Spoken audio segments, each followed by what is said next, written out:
Have you ever come across one of those decluttering challenges where they promise that if you just follow their step-by-step plan, you will have your whole house decluttered over the weekend? Yeah, no. So not happening, am I right? Not if you actually have stuff in your house. That's what we're going to talk about today. Not decluttering, but having these visions of grandeur and then wondering why we crash and burn. Let's go ahead and get started. Hi, I'm Heidi Cooper, and this is Biblical Planning for Women, where we get right into the Bible. We find the principles that will help us to do a better job managing our home, our family, whatever responsibilities we have, learning how to plan in a realistic and sustainable way based on the Bible. So let's get started. We're going to talk about small steps and how powerful they are. All right. See, a lot of women, I'm going to say a lot of people, actually, because men are just as guilty of this as we are. We get these huge ideas, which are great. They're amazing. And then we try to get them all tackled all at the same time. Or we want to make this huge change in our life, whether it's like losing a bunch of weight or creating 10 new habits, and then wonder why it all falls apart. It's not that we're not committed or we're not trying. It's that we're trying to do it all at once. We need to learn to pace ourselves. It's like how. So the real problem is we've got this addiction to having these instantaneous transformations. We have an instant gratification culture. That's how you say it. We want instant gratification, and it's not how the world works. Not really. And we get a lot of pressure again from society to have the home decorating channels where someone comes in and redecorates the whole home and poof, it's like a whole new house. But in the real world, that doesn't happen. And so New Year's resolutions are another example. People start out strong for maybe 2 weeks and then that's it. It just doesn't last. Anytime you have a big project, you're going to have all of the initial excitement and you're going to have this burst of energy and I can't wait to tackle this. You make all your plans and then something doesn't go smoothly, something breaks, you can't get something that you need, you fall behind the schedule you so perfectly laid out, you get discouraged, and then you quit. I know it's happened to me. I know it's happened to my husband and I as we've tackled things. I mean, right now we're actually doing a big building project and we have really had to embrace, we made some progress today, even if it wasn't how much we wanted to make. We did something. And then we don't get discouraged as long as we recognize, hey, we are still moving forward. And that's the key with these bigger plans and these bigger desires for change. Now, when we're talking about planning specifically, it can be tempting to open up your planner and use it to lay out this grand scheme, which is actually just really pretty impossible expectations, which we've talked about before. Am I right? You're laying it all out real pretty, but it's not, a planner is not to lay out all these elaborate schemes. It's to help us make sure things don't fall through the cracks and build sustainable habits. That's what we want to do, which is why I try to give you little steps to take each week as we talk about planning so that you can keep consistent with them and see long-term change rather than, well, I did really great for a week and then totally burnt out. And right now I'm actually sitting pretty close to our vegetable garden. We are in the process of planting and it's taking a few days. But when we're planting a garden, we usually have realistic expectations. When I put all of the zucchini seeds in the ground, I did not expect to pick zucchinis the next day. We comprehend that for things to grow and they have to sprout, they have to grow, they've got all the foliage, then they put out fruit, and then the vegetable forms. That takes at least 2 to 3 months before we actually get to eat the fruit of our labors. Somehow when we plant a garden, we can remember that. But when it comes to us, we want everything to happen right now. And it's kind of odd that we have that disconnect, but I think we all do from time to time. We realize that getting tomatoes and zucchinis out of the garden is going to take 3 months. But when it comes to ourselves and our own personal growth as a person and in developing habits and creating change, somehow we don't even give ourselves the 3 months. We give ourselves 2 weeks. Do you connect with this at all? It is completely unrealistic. Yet again, we do it to ourselves. We really do. We want to be that better person. And deep down, I think that's very noble of us, because we want to be. I know you want to be better. You want to do better. You get frustrated when you try to take things on and you fail. It is frustrating.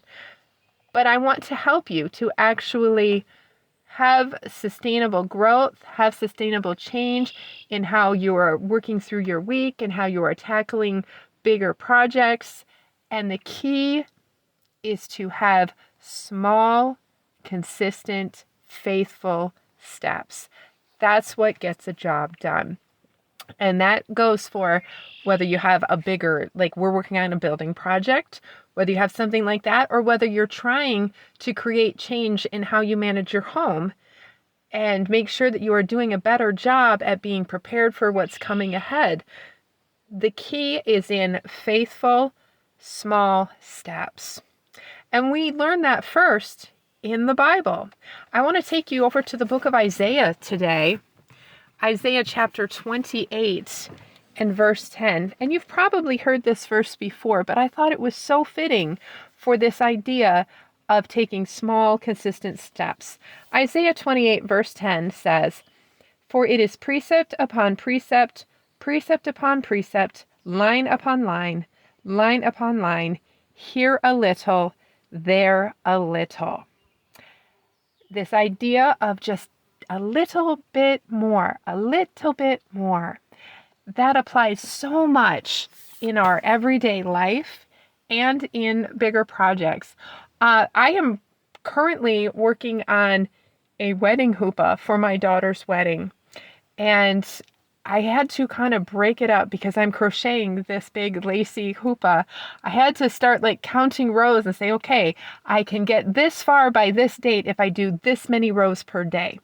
And that was so helpful to kind of break it down like that so I could see the small steps instead of, I still have 75 rows to go. That is one way that we can break things down.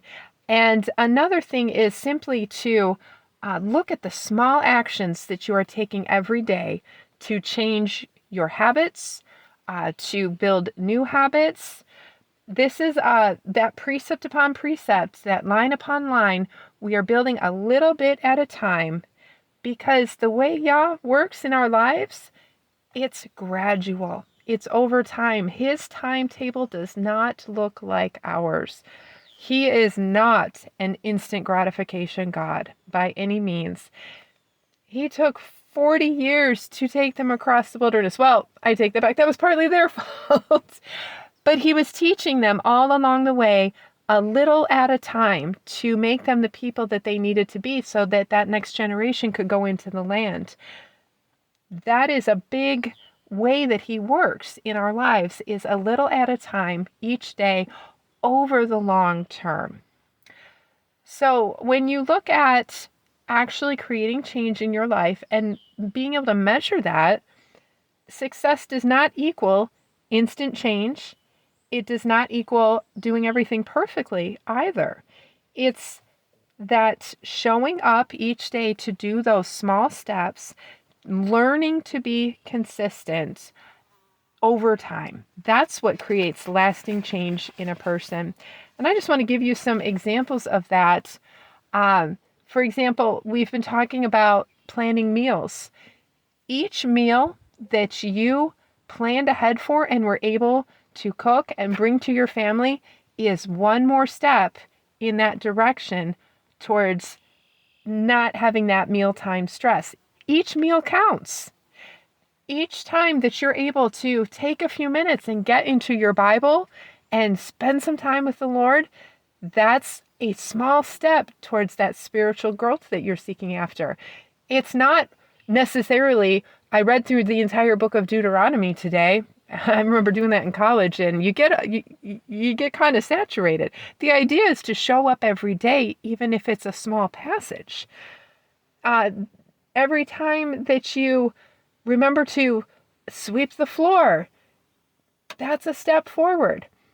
So those tiny, small steps that you take and you're learning to be consistent at, those measure your success. And you can look back and go, wow, I had that many steps. In fact, a planner can be a great way to start recognizing that you are moving in a direction of success. Back before I had an official planner, and like the first year or so when I was married, I literally created these little icons that I would draw in my notebook, and I'd write Monday, and then I'd draw this little like laundry basket to show I did a load of laundry, and I'd draw a little broom if I swept the floor. And it was this cute little thing, I was like 20 years old. But I could look back and go, wow, I did 4 loads of laundry or whatever it might be. I was able to see those small steps recorded. That is a great way to use your planner, is to actually make a note of what you got done. And then you can look back and go, wow, I missed a few days, but for the most part, I actually did keep the dishes washed. So that's a way that you can look at a planner, not so much to create this huge plan that then you're not able to execute, but to be able to record what you do get done and see the consistency building over time. That's success. That is moving forward in a growing direction. So you take those small steps, 100 steps will get you there, and probably better than trying to take a bunch of leaps. So we just want to get rid of that all or nothing, or that I know some people they promote. I'm going to end up having a podcast where I destroy all of the productivity tips. But there's, they're trying to help you develop a habit, and they're like, they get your habit tracker and you don't want to break the chain. Well, life happens and we break the chain sometimes. But the key is to look back over the last month and go, yeah, I may have missed a few days, but I got 22 of them out of 30. That's a success. So we want to get rid of that, just all or nothing type of thinking, that, I missed a day, so I quit. We want to just keep showing up. That leads to consistency and newly formed habits that actually take root. So we want to just ask, am I moving in the right direction? Am I making progress? Not necessarily how fast am I getting there? All right, so let's get to some action steps today. Step 1, in keeping with this idea of small steps, I want you to choose one habit, not 5. One to start working on. And it could be something like remembering in the evening or in the first thing in the morning to take a quick look at your planner, see what you have laid out for the day. That can be a great habit to get started on, is the consistency of even looking in your planner. Maybe you want to build the habit of having that meal planned before it's 5 o'clock and time to cook it. Maybe you want to have the habit of certain times or certain days that you're writing down your to-do list so that you're not letting things slip through the cracks. Or maybe you want to build that habit of every Friday afternoon or Sunday morning that you're laying out the next week. These are good habits that will help you move forward as you're trying to plan and be more proficient at home management. Your second step, once you've got a habit picked, is to keep it small. And I'm talking What is the minimum possible way you can show up and still count? This is not what we would tell you to do in school, but in habits, this is what we're telling you to do. What is the smallest thing that would count to say, yes, I did that habit? For example, if you are wanting to check your planner every day, then the smallest would be that you literally just flip it open and look at the day. Even if you don't take action on anything, did you flip it open and look at it? That would be like the smallest version. If you're trying to get consistent at meal planning, just get lasagna written at the bottom of that day. Don't, if nothing else is broken down at all, and maybe you don't even end up fixing lasagna, but if you just got it written down so that you have a plan, that would probably be the smallest version of that. So think through with your one habit, what is the lowest we can set this bar and still call it a success? And step number 3 is we're not going to try for not breaking the chain. We're going to count how many days you showed up. So if you're trying to check that planner every day that you checked, you put a sticker on that day. And then at the end of the week, you go, wow, I got 5 stickers. Track the days you showed up. Do not look for a perfect record. And step 4 would be to celebrate those wins. Don't wait for the perfect week to celebrate. That's why I just said put a sticker in your planner. That is literally an incredible motivator. If you're trying to start a habit, get a package of little circle stickers. You can get ones that teachers buy that have a whole bunch and they're like, way to go, and little smiles and stuff. Get some of those. And when you succeed that day in the habit you were trying to build, put a sticker, because we want to celebrate those wins, those days that we showed up, that consistency that we are building over time. And we are not quitting, because even if we miss a day, we're going to try to show up the next day, because we are women who are moving forward, not perfectly, but consistently, faithfully over time. That is what we want to do. Small victories. That's what's going to build this foundation. That's what's going to help you to grow and to make those big changes that you want to make. And in this like big project that we're working on, if we got out there and we got something done, we call it a win, and we are happy because we are one step closer to getting it done. That's what I want for you. I want you to take that small step and then take it again tomorrow. And before you know it, you will have built a habit. You will have created change. You will have grown as a woman, and you can celebrate that. But make sure you're also celebrating every day. Put that little sticker in your planner and say, I did it. I showed up today. And that is awesome. I am so proud of you for all the things you have done so far to get better at planning. You are awesome. If you are wanting to learn a little bit more about planning outside of the podcast, I have a free ebook for you that has all kinds of tips from my trenches. I will put a link in the description for you to be able to download that. It's called, I don't remember what it's called. There it is. Planning with Purpose. That's what it's called. Man, it's been a long day, I guess. Planning with Purpose. I will put a link for you to download that, and that will help you with some written stuff in front of you to help you during the week between episodes. And I hope that will be an encouragement to you. And I will also put a link if you are looking for a planner, if you are ready to take that step. I personally create one that I think is beautiful. Women tell me that it is very effective. It has helped them immensely.